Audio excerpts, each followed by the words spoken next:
Good day, sir. My name is Jesus Kimadjo from BSID2A. So, today, papakita ko yung enrollment. So, ito yung back-end ng code. Yan. Tapos, i-run muna natin.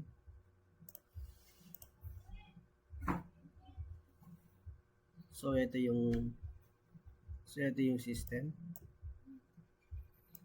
So, bali dito maglalagay ka lang ng mga information about sa'yo or kung sino yung i-enroll mo, ganun. So, example is yan. So, yung design nito is very very plain lang. So, iniba lang yung mga fonts and colors. Tapos, bigyan muna natin ng mga like mga information. Tapos, dito, mamimili ka sa gender kung male or female. So, ako is male ako. Then, sa birthday naman is, una yung year ng birthday mo, which is ako, 2005 ako. Tapos, 06, tapos 18. Yan. So, yung pulling number is, sabi mo lang, ako yung una, 1. Tapos yung contact number.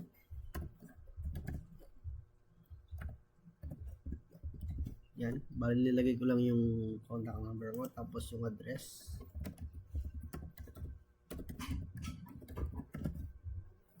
Tapos dito sa program naman is pwede ka mamili kung anong program ka. So, ako is BSID ako. So, yan. So, pa-add muna natin. Yan. Bali na-add na dito. Bali naging ID 9 ako kasi meron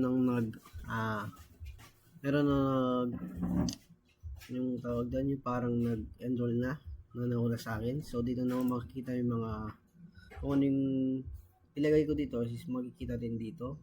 Yan. So, yan. So, pwede din tayo mag-update. Yan. Or pwede din tayo mag-add, ganun, ng mga bago. Example is mag-add tayo ng bago. I-clear muna natin. Yan. Tapos, kung gusto mo mag-add, maglagay ka lang ng mga other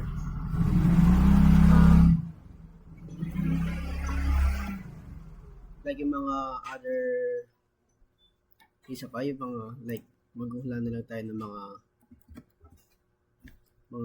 mga information. Yan, bali male din siya. Or example natin siya is female siya. Tapos birthday niya. Bali maghula na lang ako ng mga birthday.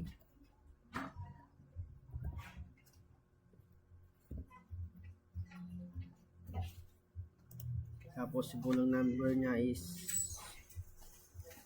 10. Tapos contact number.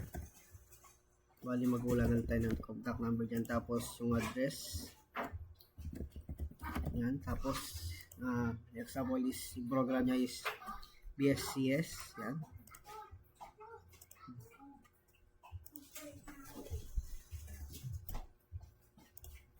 Yan. So yan, bali yung naging ID niya is number 10. Yan. So yun lang. So pwede. So yung nilagay mo rin dito is makikita rin siya sa MS. So lagay muna natin yung MS dito.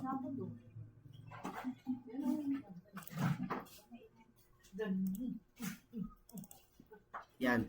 So, yung nilagay natin doon sa enrollment, which is yung mga pangalan, is nilitaw din sa MS. So, automatic sila masasave sa MS pagka nag-register ka doon sa